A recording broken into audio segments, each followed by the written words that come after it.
Hello, I'm Stuart Andrews, your host for this week's episode of Stag Chats, the Armed Forces Business Directory, where we put the spotlight on businesses run by members of the Armed Forces community. This week, I'm joined by Joe Chambers of JC Fitness.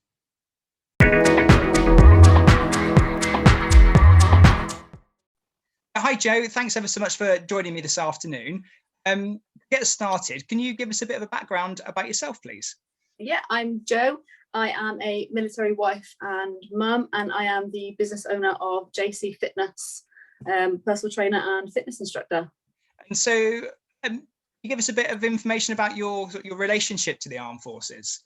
Yeah, so I am actually an ex-soldier myself, and I met my husband at basic training when we were 16, and I can't get rid of him. But we've been married from when I was 21, and we've got 2 kids. I sort of, from a young age, wanted to join the army, and that's what I pursued. And then went to basic training, went to Harrogate, the Army Foundation College, and that's where I met my husband. And things obviously led onwards, and I ended up pregnant with my eldest daughter. So I left to obviously take care of her. So, ex-soldier, mum, married to a soldier as well, but you're also a business owner. So tell us a little bit about the company, Joe. So JC Fitness is a very new company. I actually have only been qualified for a year and started up online last year. Obviously, because of COVID, I've never had the experience of working in a gym, so I am predominantly all online coaching. Fitness has always been a big passion of mine. I've always been into sports from a young age. I played county cricket, I swam competitively, horse riding, football, rugby, you name it. I've been there, done it, wanted it. And when I became a parent, I kind of felt like I lost my way a little bit. I'd lost my identity of Joe, the person. Obviously, I wasn't a soldier anymore, so that had gone too. And I kind of felt lost, I suppose. Did you find that you were introducing yourself as, I don't know what your children's name is, but let's say you're Bonnie's mum rather than Joe, right? Yeah, exactly. I'm so-and-so's mum. Right, and I'm like I lost completely who I was. And I think a lot of mums feel that way too. We were living in the UK at the time when I had my eldest, and then we got posted to Germany. We went to Fallenbostel, which I love Germany. Germany as a posting, fantastic. But I actually became really depressed, and I was very unwell at one point and was hospitalised. And Fizz was probably the only thing that really got me through it.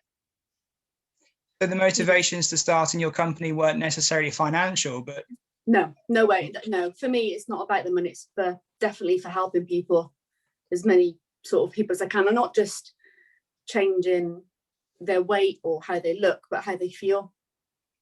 I think this is, it seems to be a common theme, doesn't it, amongst the fitness community, that actually the physical side effects are just happy circumstantial side effects to the training, because actually feeling good and mental resilience is probably far more important, or actually it is far more important, isn't it? 100%, yeah, definitely. And that's one thing that I try and sort of drill into my children. You know, it's not about how you look, it's about how you feel, and that will take you further than how you look, 100%. And if I can help people who are suffering with depression or any other mental illness, if I can help them in any way to feel better, then I've won. I've achieved what I wanted to achieve, and I really want to promote that. Any movement is medicine. Movement is medicine. The more you can move your body, it will help you feel better. It won't have all the answers, but it is a stepping stone forward to feeling better. And do you think running a fitness company has helped you in your own recovery? Yeah, definitely. I helping people, seeing the people that I've helped, you know, the messages that I get of thanks because they feel so much better, not just how they look or what the scale says, but how they feel they can get up in the morning and feel happy and be present with their children and not have this dark cloud over them. You know, that just gives me such a boost to go on and do more and reach out to more people. And so the business is fairly young. So you qualified just at the start of the pandemic. How have you found reaching people and establishing a client base in the circumstances that we find ourselves in? Has it been difficult? It has been difficult. I think it's difficult to get people to sort of really understand what angle you're coming in from, you know, am I wanting just money, or am I genuinely there to try and help people? And so I think getting people to try and trust you and what you're trying to promote is difficult, especially as, like I said, I haven't had any hands-on in-gym experience with face-to-face people. So I've sort of relied heavily on my friends and my family promoting what I do. Obviously, I've given out a lot of free sessions for people.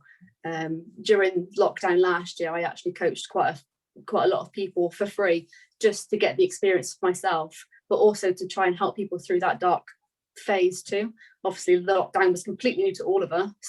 People were struggling. So I wanted to try and do my best, especially as it was new, to help as many as I could.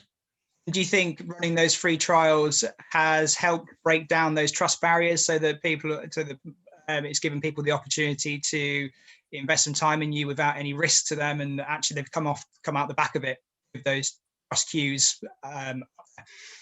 Yeah, definitely. I've had, you know, people that I was coaching for free then have stayed on and are clients now, paying monthly for what I do. And it's lovely to see that what I'm doing is helping so many. It's great. And in terms of the last 12 months, what do you think has been your proudest moment?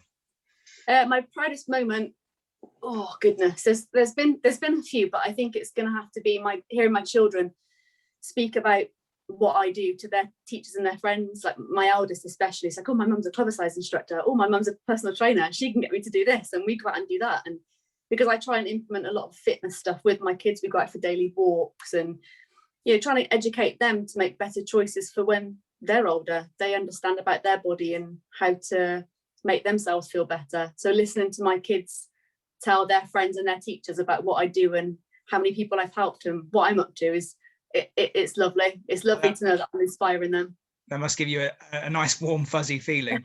Yeah, it does. It really does. And aside from the pandemic, what do you think have been your biggest challenges? Probably passing my course, to be honest with you, because as well as doing the course that I was doing, I actually was admitted to hospital with a potential brain hemorrhage at the time. So getting through that and passing the course, sort of all piled up. So yeah, I think that those would be challenging circumstances for anybody, frankly. Yeah, so I was sort of studying at home whilst not knowing what was going on with me. Yeah. But you know, I wanted to get through it. Getting emotional now. That was not the answer I was expecting, I'll be honest. Yeah, so obviously take a moment, I can edit some of this stuff out, so don't worry. So I took on the harder course because it opened up more options for me. It sort of gave me more modules to the course, like life coaching, so I could not just be a personal trainer or a fitness instructor, but I could go out and help people with other aspects of their life that they were struggling with, and with all the struggles that I've had to get through. That's another thing that I was passionate about, just helping people in general, not just with their fitness goals. So the challenge for me was to just get through it. And in my head at the time, I was like, just keep going. And did you find the I suppose the peripheral activities of being a business owner difficult or challenging, like suddenly having to become a marketeer or suddenly having to become a bookkeeper and an accountant? And oh my goodness, yeah, all that sort of thing. That obviously they don't teach you that on the course. No, they definitely do not. No. But luckily my dad's very business minded. He's been in business his whole life, so I've had him to fall back on, and my brother is very good with computers, so I've had their help as well. So without them I would have been really stuck. So they've been honestly a lifeline for me. Excellent. And what's the most surprising thing that you've learned over the last 12 months? How resilient I actually am. Definitely how resilient I am. Well, you've definitely, the sounds of it, you've had some curveballs, haven't you? Oh yeah. I think it all comes at you for a reason. There's definitely a reason behind why you get given what you get given in life, and it's definitely made me stronger and more resilient, and appreciate everything that I've got in life. If you could start your business again, Jo, what would you do differently?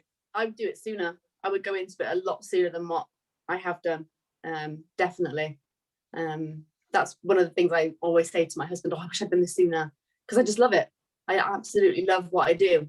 How do you think running a business has changed you as an individual? It's definitely made me stronger and more resilient, and even more passionate, I think, about getting work done, working hard for what you want to achieve, and really finding my way in life. This is my calling and I'm going for it. It certainly sounds that way.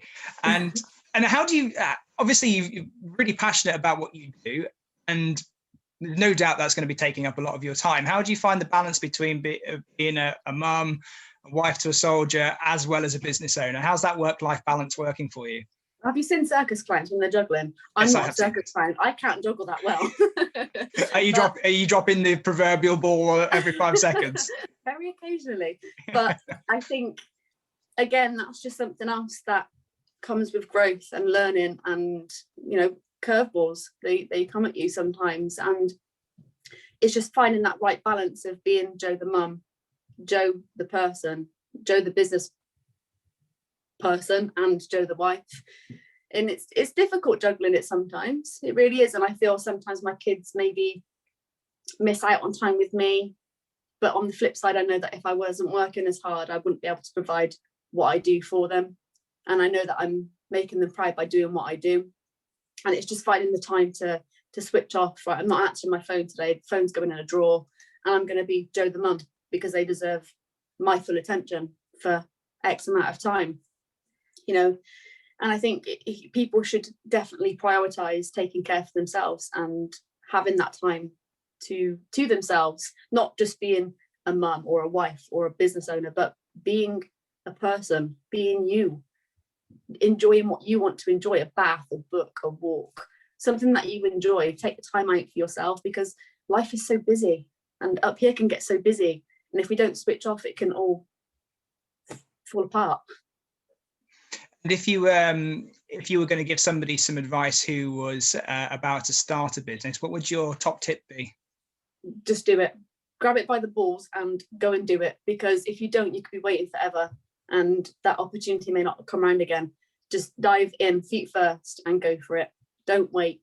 And then finally, Jo, where can people find you?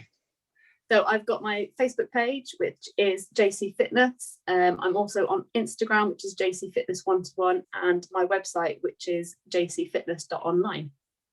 Jo, thanks ever so much for taking the time out today to have a chat to me. It's been really lovely to meet you, and I wish you every success with the business as it progresses. Thank you very much. Thank you for having me. Thanks for watching. Join us next week for another episode of Stag Chats, where we'll be talking to a business owner, getting some insights on what it's like to run a company as a member of the Armed Forces community. In the meantime, stay safe, and we'll see you soon.